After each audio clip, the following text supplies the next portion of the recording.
If you're a founder in Germany, here's the brutal reality. Setting up a company still takes weeks, costs a fortune, and often ends with a fax. Yes, a fax to a notary.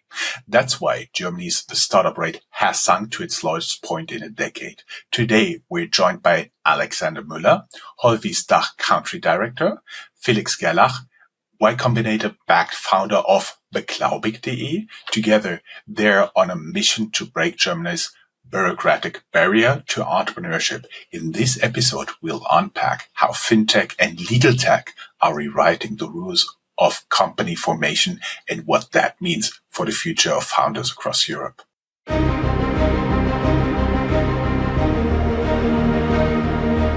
Welcome to Startuprad.io, your podcast and YouTube blog covering the German startup scene with news, interviews, and live events. Let's start with our first guest, Alexander Müller. Hey, Alex, how you doing?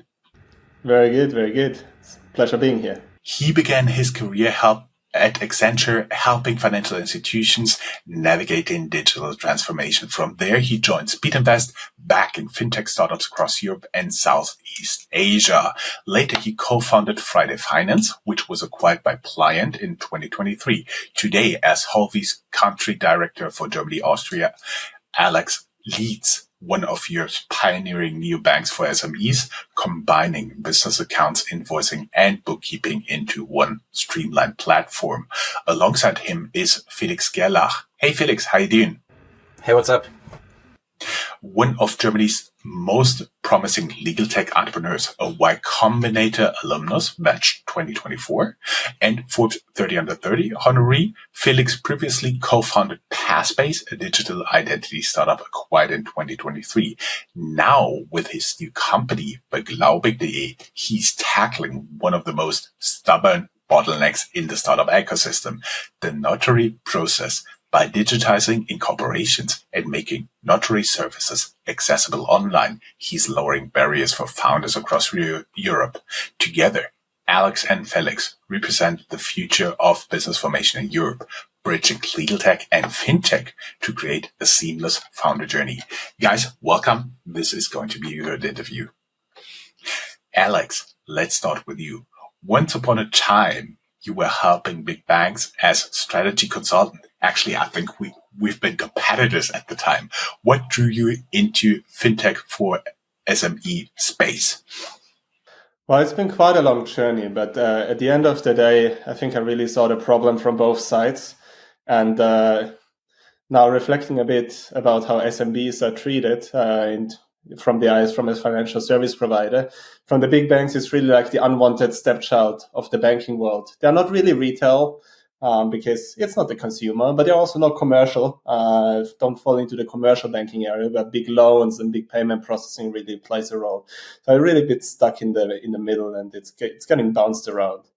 And back at the time, early in my career, there was also when there was a ton of regulatory innovation or opportunity for regulatory innovation. PSD2 was just being ratified and rolled out. There was this open banking opportunity. And then when I switched to VC, I was at Speedinvest. I saw there's actually people that are really working on capitalizing on these opportunities. And from there on, I decided to double down and try to solve it myself or become a part in solving it. And that's why I ended up in the founding journey and later now at Holvi. Felix, every founder has a spark. What was the one day moment when you realized Germany's notary system needing disruption? By the way, we're not actually attacking the notaries here, only the legal framework in which they need to operate, just to be clear. Yeah, actually, it was a series of events, being in the startup scene for the last 10 years and seeing different markets, basically, how to incorporate companies in Germany, as well as seeing startup scenes in London, Asia, as well as, of course, Silicon Valley, right? And I noticed, of course, there's a huge gap of how incorporations are done, how business transactions are done in different places, right? You can incorporate a company in UK for like £15. You can sign your Series A papers in US just with like a digital signature, and then you're coming back to Germany and seeing that like an incorporation takes up to like 4 weeks of time.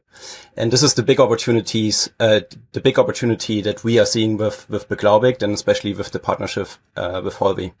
Germany's startup ecosystem has hit a 10-year low in incorporations. Why do you think the status quo persists despite widespread digitalization?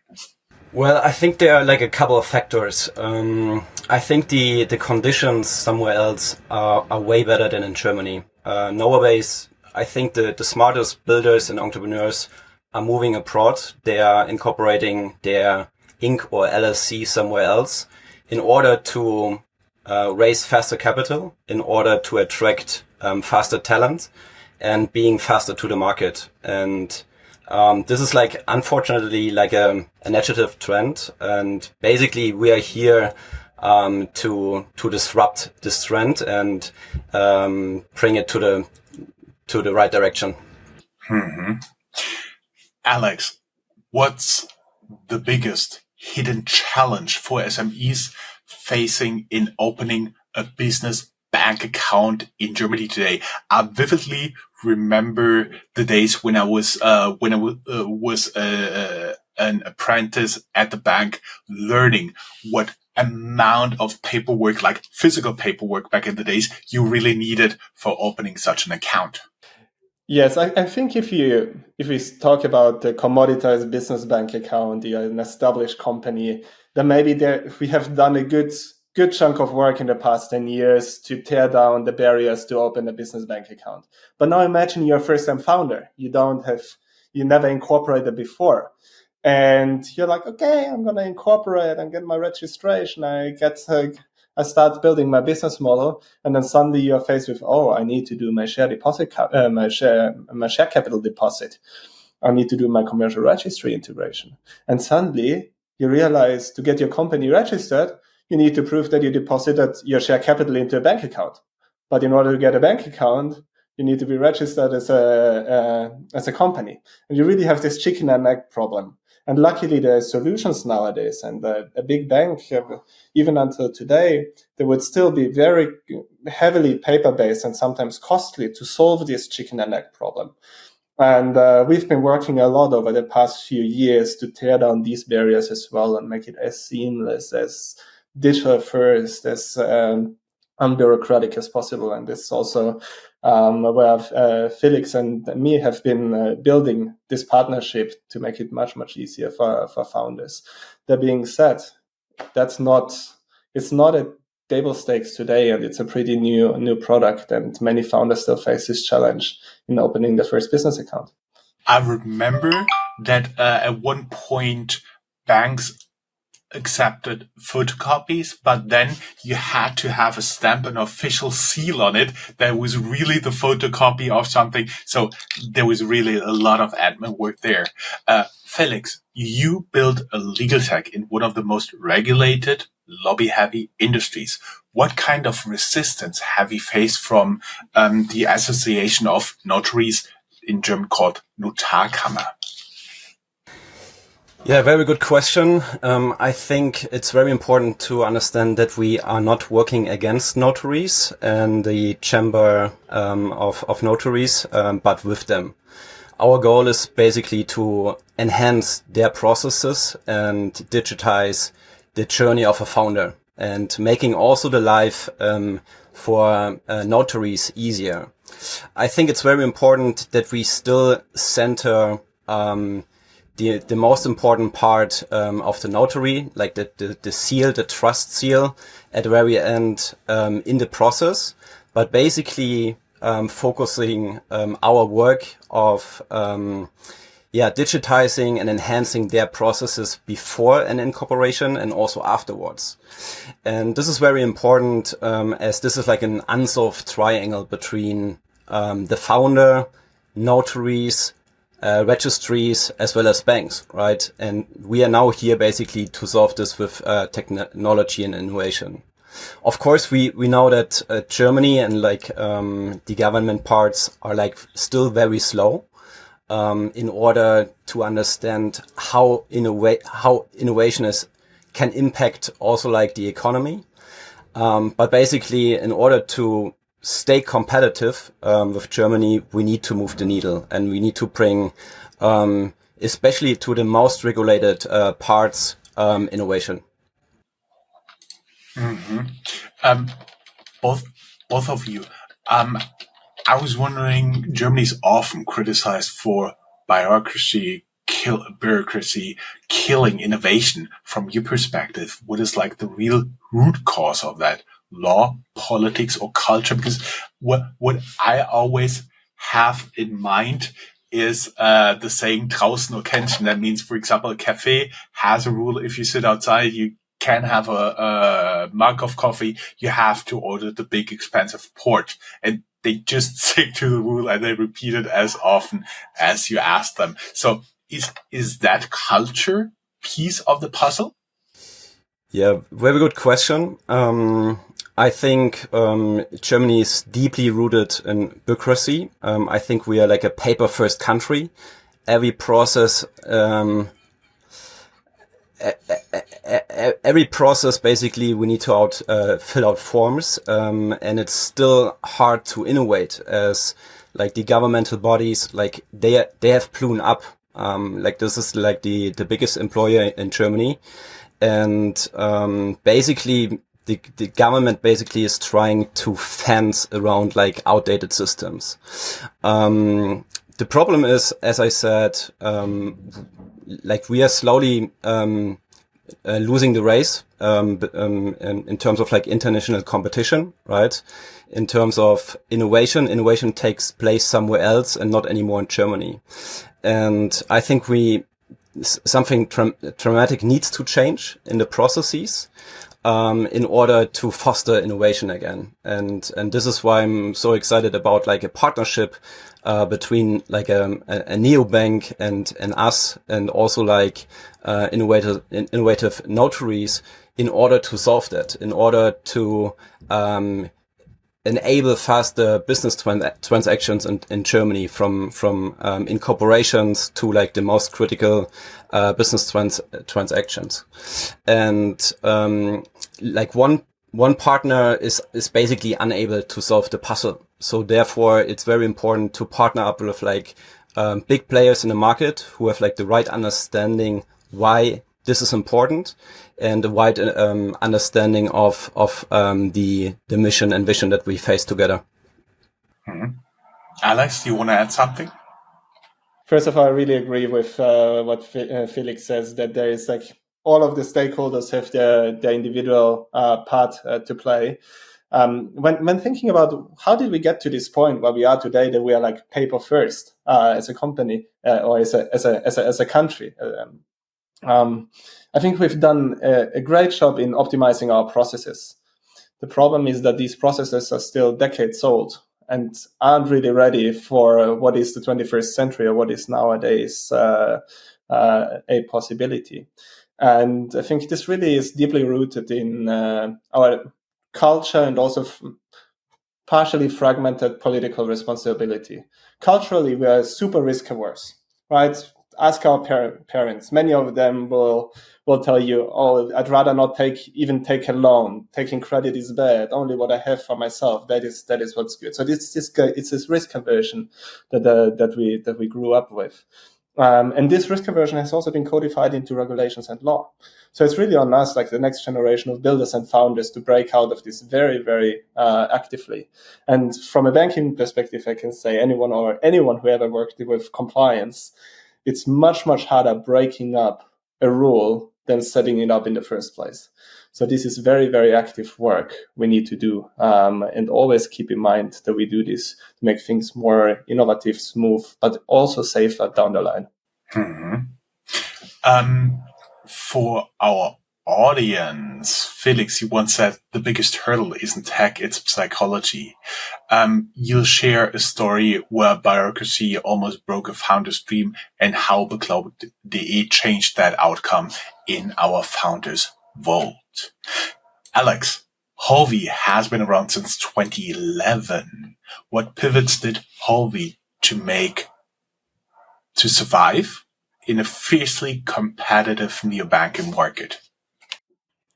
Yeah, I think the first pivot is already quite a few years ago, and this is really going away from just being this basic business account with access to a MasterCard or Visa card, right? That was the innovative product in the late 2010s. And with something like a digital account opening, we really could achieve that scale. And back at the time, it was so interesting. Our biggest competitors were the large incumbent banks. Now, fast forward another 5, 6, 7 years. Today, it's completely different. Today, our competitors aren't the large incumbent banks anymore, but it's all the other digital players, the business banking players, which are also hitting the market and trying to increase the market share. And this is where, for us, it was also very clear to not just expand the product beyond an account and card where we integrate with partners, for example, or build our own ancillary products, but we also need to expand the market segments that we address. Historically, Holvi was mostly focusing on sole entrepreneurs and freelancers. Nowadays, more than half of our customer base are SMBs, incorporated companies. And the crux, what's really most imperative for us, was always to keep focus while expanding. If you're not keeping focus, for us, that meant really being picky about the type of customers we want to expand with. Because every customer will then bring back requirements, like expectations, and you need to suit it to them.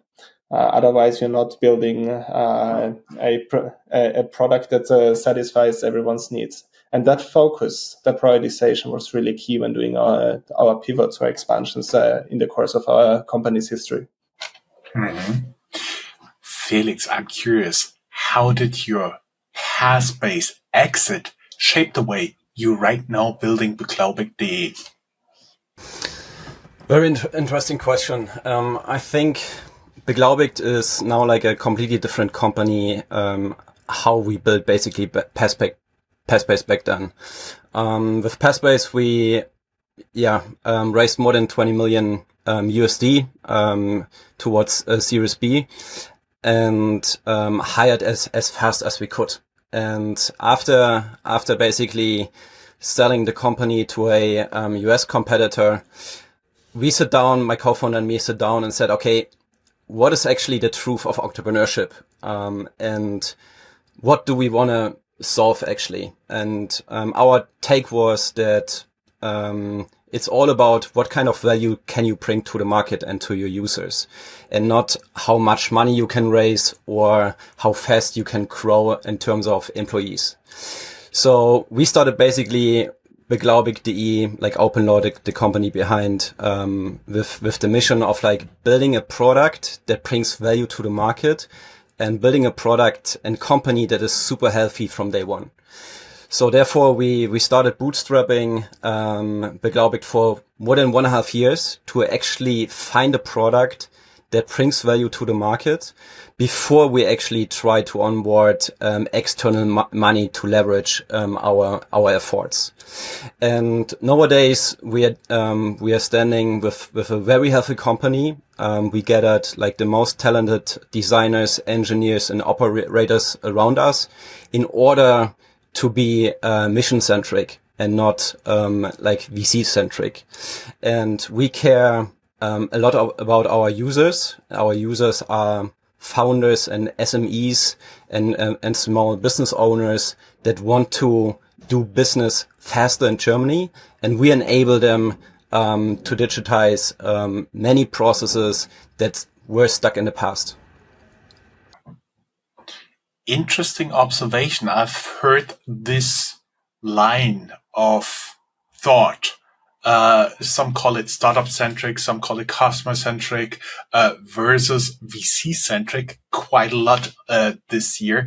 I think that's new train of thought going through the minds of entrepreneurs here in Germany. Alex, Holvi integrates banking, investment, invoicing, and bookkeeping. Actually, that piece is no fun, and I appreciate everybody who helps with that.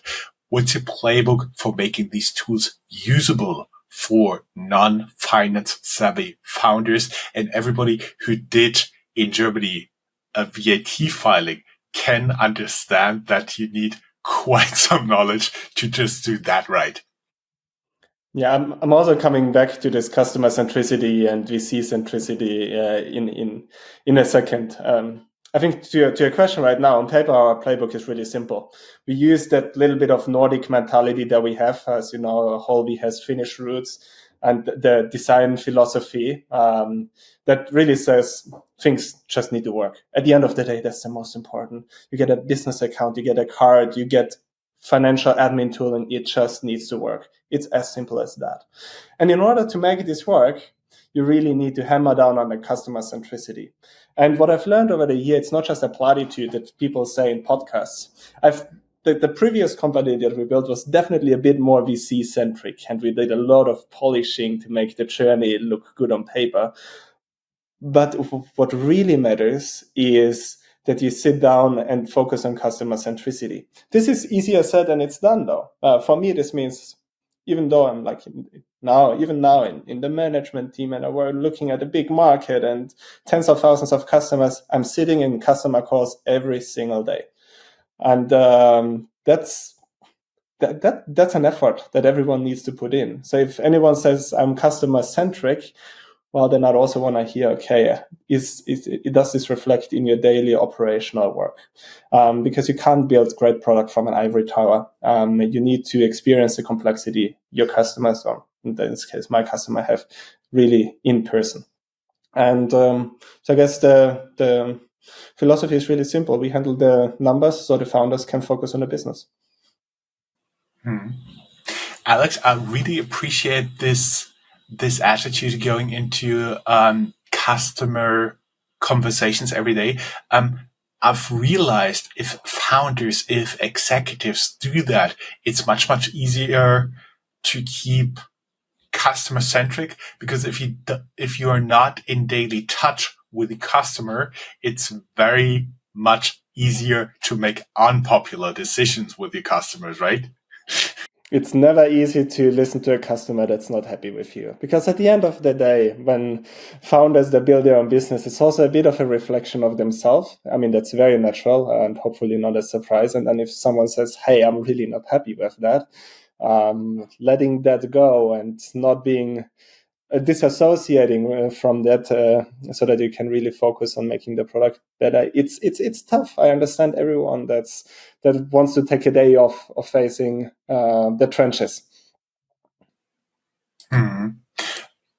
Felix and Alex, can you both walk us through the ideal founder journey in 2025 from company incorporation to sending out the first invoice, if everything works as you guys have envisioned it?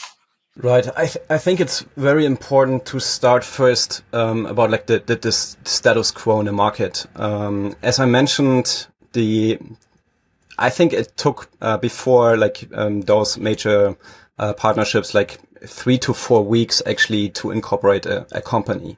You have to get sorted your documents. You have to get organized like a notary appointment. You have to find like a banking partner basically to deposit your share capital, as well as going back to the notary again and doing like the registration for the official commercial register, and again waiting for the official filing and bringing back the documents to the bank. Right. It was a huge pain. It took up to like 4 to 6 weeks actually to get it done as a founder.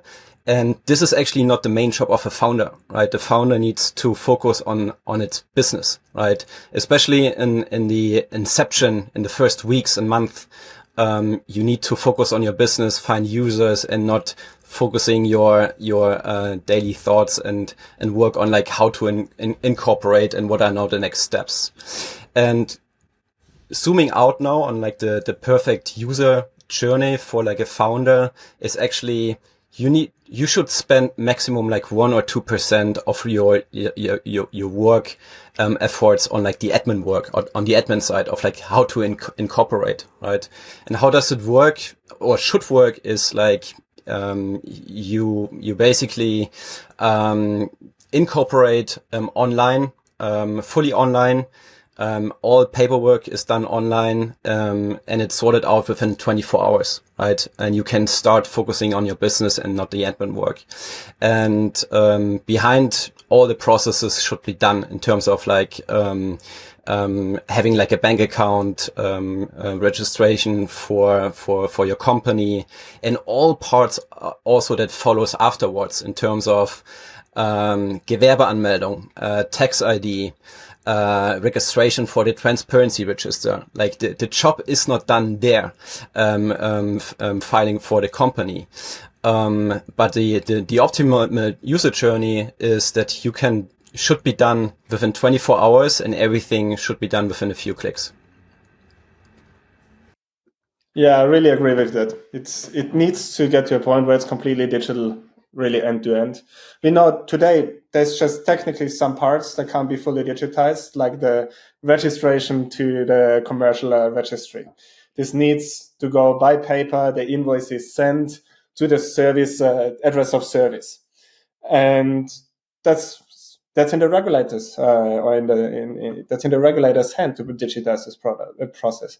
But when it comes to actually, for example, initiating the notary process, this is where we can really put this digital layer on top and make it much, much easier for founders. And that's, for example, at Holby, we wanted to have this. We wanted to help those founders to go to the notary in person or digitally. And for us, that was why where the decision came from to partner with beglaubigt, because they have built this network with the notaries to make digital incorporations happen. We have around 50,000 listeners to this episode when it goes onto radio, podcast, and YouTube. So I was wondering, all those founders out there listening, what was your hardest step in incorporating your company? Drop us a comment. Felix, Y Combinator is famous for 0 to 1 scaling. What was the hardest Y Combinator lesson you applied to beglaubigt.de?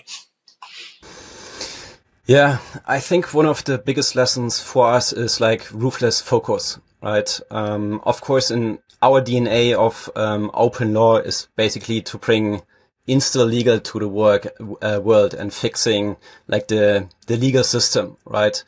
But of course, this is like a very bold and big vision, and we need to strip it down and focus it down to like actually like the first core problems. And this is for us like Germany, and actually fixing one big piece of it with like the notary system and how incorporations and notarizations are done. And this is one of the hard lessons you learn by focusing on like one single market, focusing on your customers and trim it down to like very explicit use cases.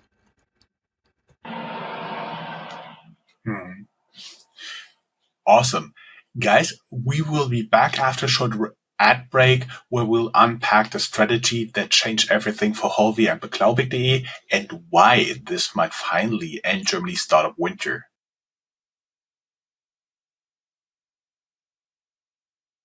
Guys, thanks for sticking with us. We are back from the little ad break and going straight to Alex. Alex, what growth methodology has worked best in bringing Holby deeper into the German SME market? I'm sure there's a lot of bank executives now listening with very, very open ears. Yeah, I think those that know Holby, especially back in the time of the late 2010s, know of the scaling journey, right? At the time, we had 250,000 customers or something like that in Germany. And back at the time, the playbook was pretty simple. You do a product-led growth, kind of motion where you have the digital account onboarding and the verifications went pretty quick, and then you really crack the performance marketing game. You need to be listed, you need to be top of the page, stuff like that. That worked back at a time 5-6 years ago. If you try this today, maybe your success isn't as predetermined anymore, because customer expectations and the sophistication has risen so much, and also the offerings across the competitive landscape. And so our strategy isn't just about acquiring customers anymore. It's really about becoming a native part of the founder ecosystem. And one example of that is in B2B banking in Germany. That means you have to really commit. You need to become a German product, speak the German language, be regulated under the German regulator, the BaFin, have German IBANs, and integrate with the tools that founders use here. One of these examples is you need to integrate with Datev if you're an SMB, or Servidesk and LexOffice. Those are all the local accounting softwares. If you don't do this anymore today, no accountant will come up and say, hey, Holvi is a good product, because you're also making their life a bit harder. And the founders will say, hey, I'm already used to those integrations in my ecosystem. Why is that not here? And this is really what is for us the key point under committing to the local market. And that was on the accounting side. Nowadays, we even go one step further and partner with LegalTech, like Felix and Big Laubit, because we think we also need to be there at the moment when a business is born. And we know that today we have the tools and the distribution to make this technology accessible to a broader base of founders. We may add, for everybody who's not from Germany, Datev is like the central communications hub for all tax data. We don't go into detail. I just want to add here, from a personal perspective, that the user experience has quite a long way to go. But I was curious, Alex. I have one question when you were answering mine. I was wondering, you were talking about top of the page Google times. I personally feel, without any confirming data, that changing to AI search away from Google has a big importance for founders or potential founders. Would you confirm that, like from a gut feeling? So there's a lot of moving pieces, but let me give you a few data pieces for you to make your own picture at the end. Our paid performance pipeline has plummeted in the last year, but we have doubled our pipeline. So the way we acquire organically has really skyrocketed. On the second hand, we don't yet see a lot of traffic coming from AI. That also reconciles with global traffic in AI. There is some, and it's growing, and obviously we look at trends, but it's not yet enough to really make a foundational impact. That being said, of course, we are all over to optimize for AI, to have the large language models understand that we are one of the notable players out there. It's about future-proofing ourselves. Mm-hmm. Felix, how do you make strategic decisions in a space where regulation can change overnight? Yeah, very interesting question. I think it's also here important to understand that our users are not only like the founders and SMEs, but also like the notaries and regulatory bodies. So we want to find solutions with them and not against them. And by doing so, we have actually the chance to bring innovation to the market and foster actually faster business transactions. On the other side, of course, the incorporation is only like a tiny piece of the whole user journey of founders, right? As I mentioned, there are like a couple of other components that are very, very interesting to us to solve for founders. As I mentioned, tax ID, transparency register, accounting is coming next, right? And all those pieces need to be solved in order to reduce like the admin work for founders.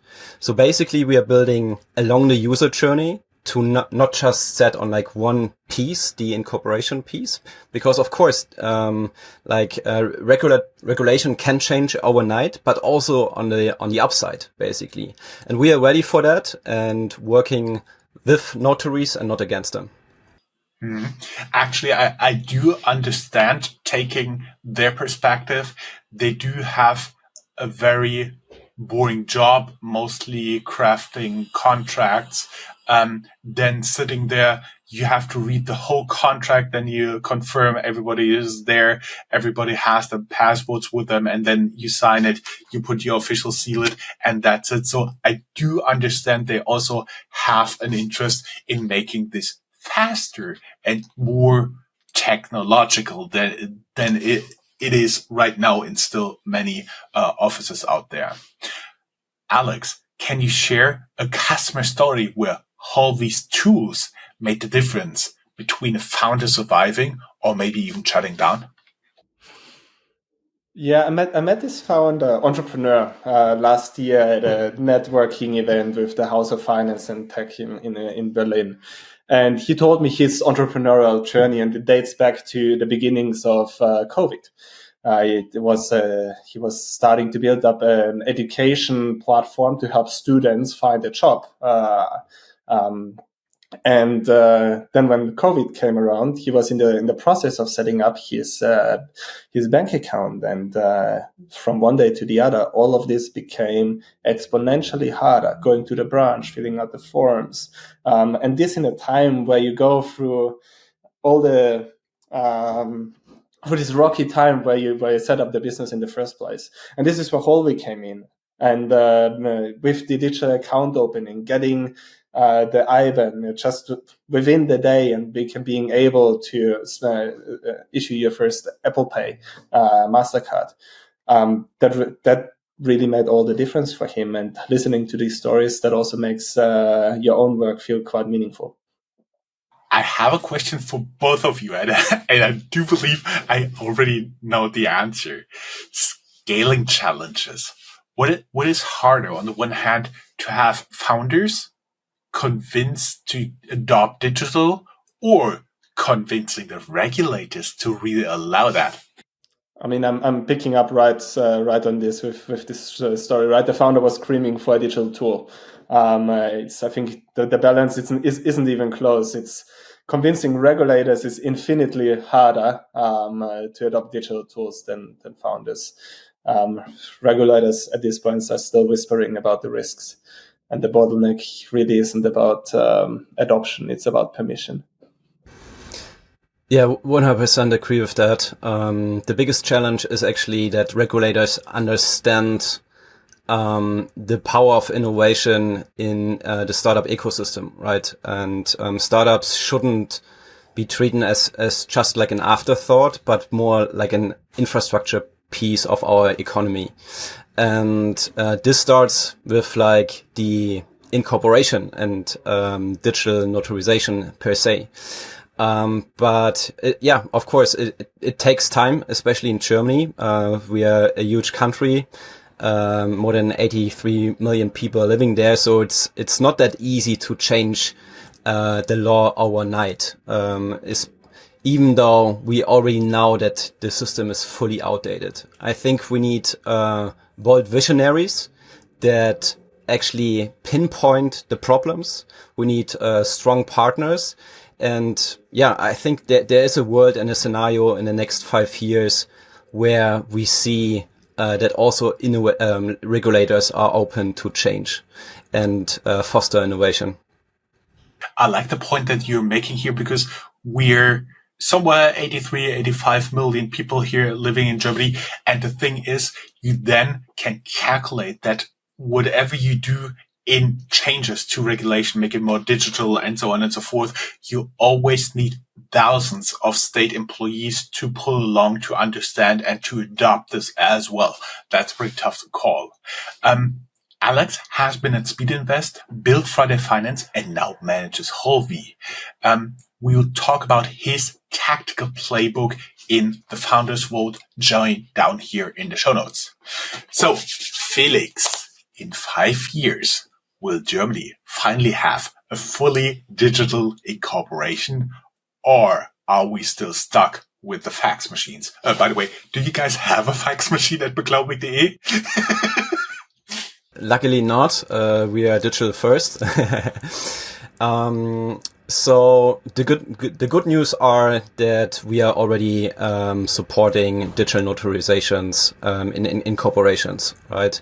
But this is only like a tiny fraction, as there are like other requirements tied to that, right? We like our founders need to have like the EID, and it's not common use. Like only like a very tiny fraction of our founders actually have those EIDs, and hopefully we see more adoption over the next 5 years that this move up the needle, and the full incorporation process can be done for the broad mass.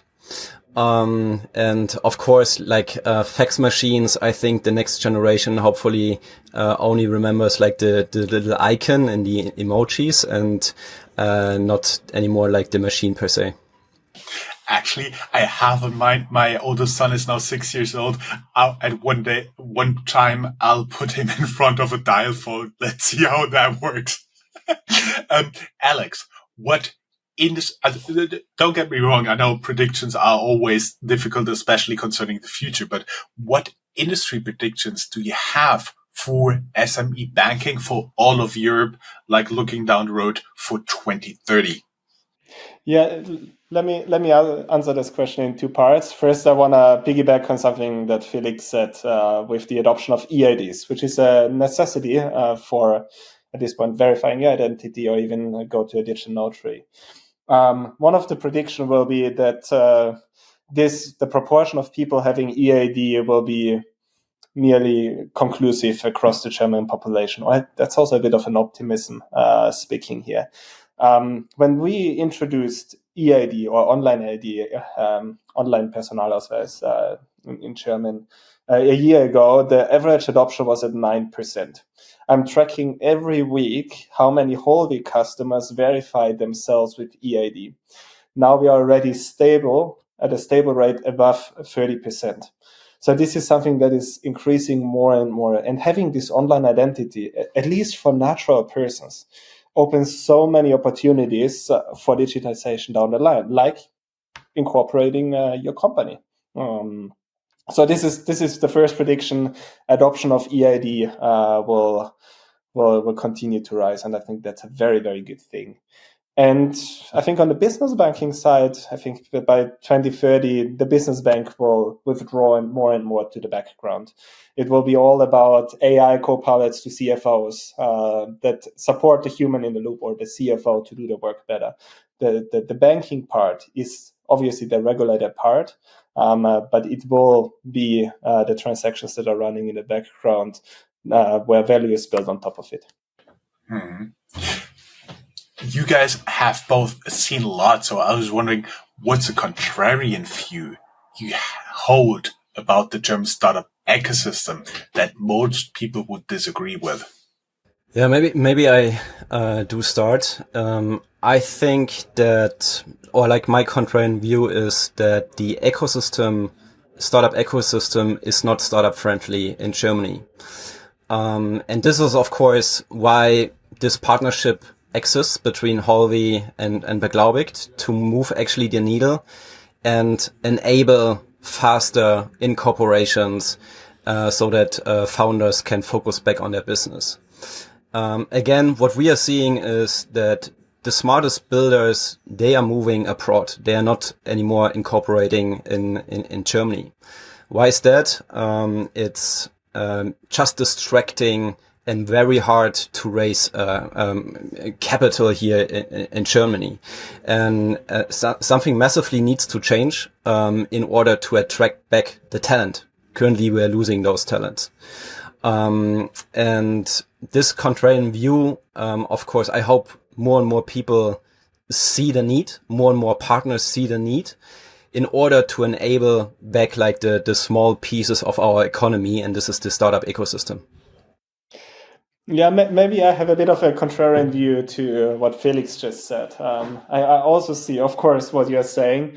And I guess the common view is that the German bureaucracy kills startup. But I'm a helpless optimist.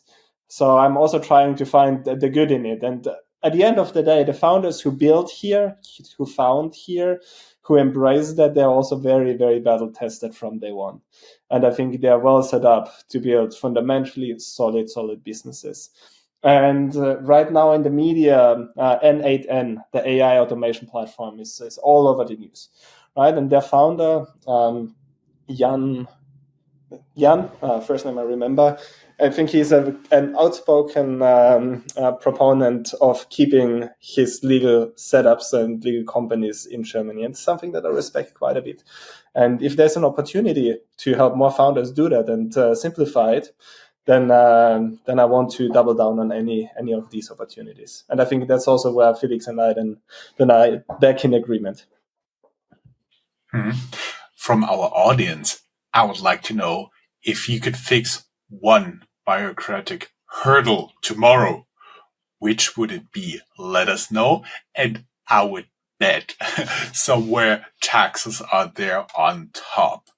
Felix, we coming close to the end. What advice do you give first-time founders facing Germany's red tape today?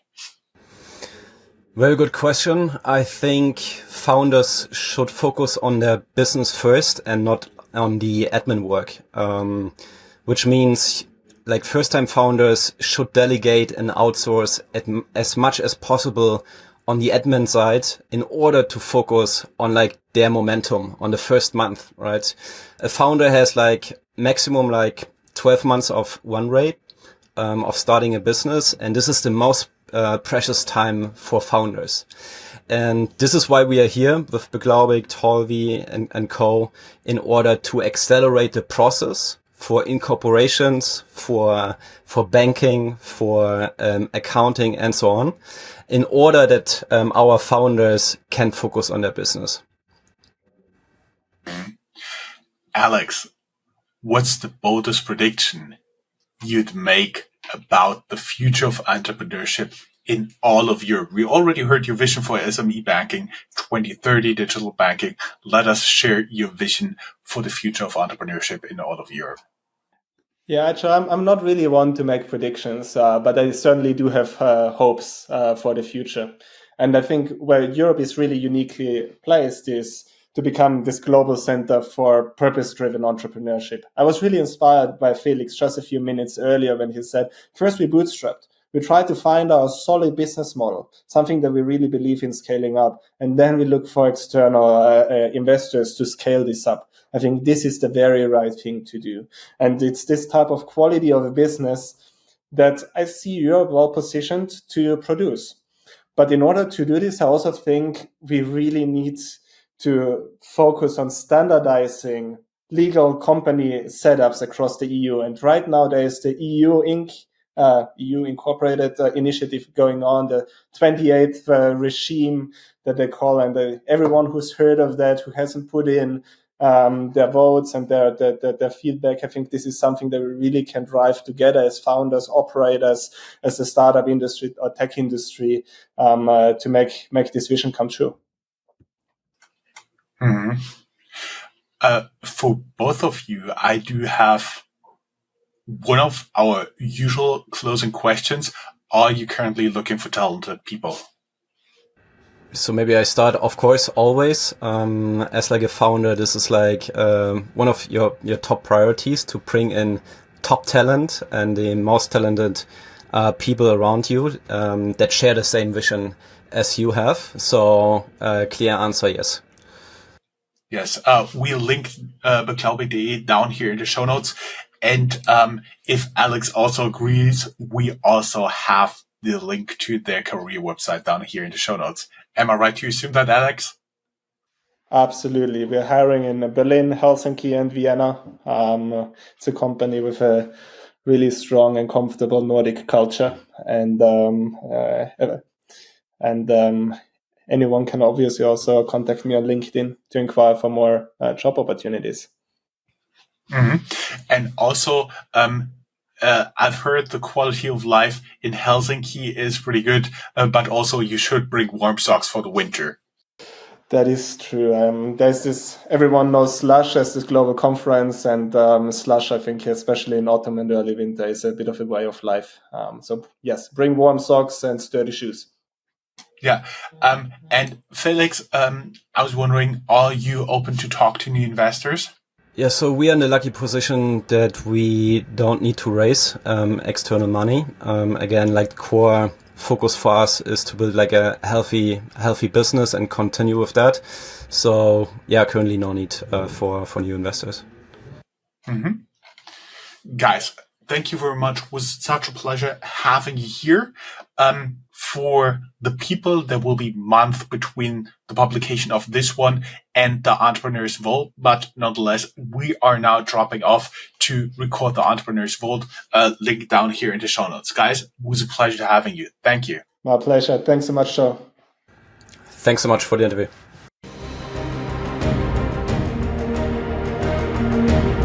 That's all, folks. Find more news, streams, events, and interviews at www.startuprad.io. Remember, sharing is caring.